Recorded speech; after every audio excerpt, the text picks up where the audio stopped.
जयपुर का श्री श्री कृष्ण बलराम मंदिर जो जयपुर के सबसे भव्य मंदिरों में से एक है। यह मंदिर अपनी सुंदरता, वास्तुकला, डिजाइन और अपने धार्मिक महत्व के लिए सबसे ज्यादा प्रसिद्ध है। यह मंदिर राजधानी जयपुर के जगतपुरा इलाके के श्री हरे कृष्ण मार्ग पर स्थित है। यह मंदिर एक धार्मिक स्थल के साथ साथ युवाओं का आध्यात्मिक केंद्र बन गया है, जहां इंजीनियर्स और मैनेजमेंट की पढ़ाई कर लाखों के पैकेज की नौकरियों को छोड़कर युवा डिवोटीज आध्यात्म से जुड़े हुए हैं।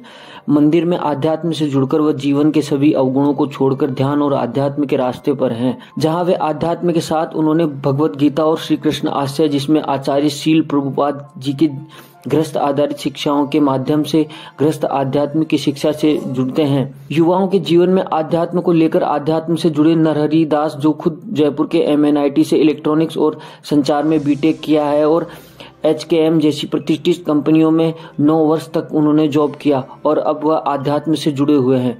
नरहरि दास बताते हैं कि स्कूल और कॉलेजों के समय में जिस प्रकार का जीवन छात्र जी रहे हैं और हमने जो देखा है उस हिसाब से उसमें बहुत सारे असभ्य और अवगुणों के साथ आज के युवा गलत रास्ते पर हैं और साथ में समाज में युवाओं के रहने के तरीके से प्रभावित होकर वह ध्यान और आध्यात्म की ओर हमारा झुकाव हुआ।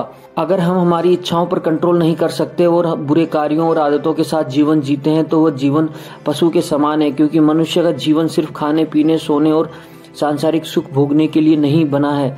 भगवत गीता में जिस प्रकार से लिखा है, हमने उसमें गीता को पढ़ा और उसमें जिस प्रकार से बताया गया है जीवन जीने का सही तरीका, हमें उस प्रकार का जीवन जीना चाहिए। इसलिए हमारा झुकाव ध्यान की तरफ है और हम समाज कल्याण के कार्यों में जुड़कर लोगों के लिए कार्य करते हैं। असली सुख की प्राप्ति उसी में होती है। यही जीवन जीने का सबसे बेहतर तरीका होता है। श्री श्री कृष्ण बलराम मंदिर में रहने वाले युवा डिवोटीज के लिए ध्यान, साधना और आध्यात्म से जुड़ाव ही सबसे महत्वपूर्ण बिंदु है। यहाँ सभी युवा डिवोटीज भक्ति के साथ साथ समाज सेवाओं के अलग अलग कार्यों में जुटे हैं, जिसमें गौ सेवा, गरीब और अनाथ बच्चों के जीवन के कार्य के साथ साथ जो भी समाज में सुधार और सेवा के कार्य है उनमें यहाँ के युवा डिवोटीज लगे रहते हैं।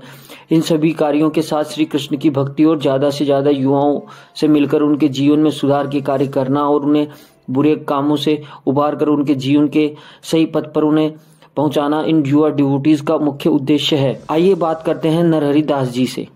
पहली बात तो मैं क्लियर करना चाहूंगा कि जनरली लोग सोचते हैं कि हमने छोड़ दिया है कुछ। हमने छोटे से परिवार से निकल के हमने एक्चुअली बड़े परिवार को अपनाया है।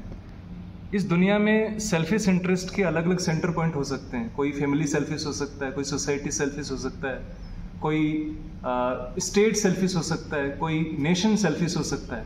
लेकिन हमारी जो सभ्यता है ये हमें सिखाती है वसुदेव कुटुंबकम, कि पूरा विश्व हमारा परिवार है और सभी जीव जंतु, इवन केवल मनुष्य की बात नहीं, इवन जो एनिमल्स हैं, they are also part of our community in society and they are to be taken care of. तो उस हिसाब से अगर हम सोचें हमारी वैदिक सभ्यता के हिसाब से, सो हम अभी भी सोसाइटी के साथ हैं यहाँ पर और अभी भी हम लोगों से मिल रहे हैं। आप जैसे आए हमसे मिलने के लिए, आप बात करने के लिए, तो ऐसा नहीं कि हम समाज से कहीं दूर चले गए हैं। इनफैक्ट हम समाज के ही पार्ट हैं। पहले हो सकता है अगर मैं उस फैमिली लाइफ में ही रहता तो हो सकता है मैं केवल 4-5 लोगों को बेनिफिट कर रहा होता। एक्चुअली मैं यहाँ पर जयपुर में ही NIT जयपुर से ग्रेजुएटेड है। तो जब बच्चों को इस तरह से देखते हैं हम कि किस तरह से समाज में कई गलत अवधारणाएं बन चुकी हैं, तो हमारे माइंड में कहीं ना कहीं क्लिक कर रहा था कि ये सही तरीका नहीं है जीने का। और फिर फॉर्चुनेटली हम श्रील प्रभुपाद जी की शिक्षाओं के संपर्क में आए, उनकी भगवत गीता पढ़ी और जब हमने भगवत गीता सबसे पहले पढ़ी तो वो जो नॉलेज है भगवान कृष्ण ने जो अर्जुन को दी है, अर्जुन भी कई परिस्थिति में फंसे हुए थे कि क्या करना सही है, क्या गलत है, और भगवान कृष्ण वो पूरा उद्देश्य समझाते हैं कि क्यों, क्या, कैसे सही है, क्या गलत है। पूरी भगवत गीता इसी के बारे में है। तो वो सब इंस्ट्रक्शंस जो हैं वो प्रैक्टिकली हमें लाइफ में दिखने लगे कि कैसे एक मनुष्य के जीवन में सेल्फ कंट्रोल, ऑस्टेरिटी, टॉलरेंस, ये सब इंपॉर्टेंट है। नहीं तो केवल पशु की तरह रह जाएंगे।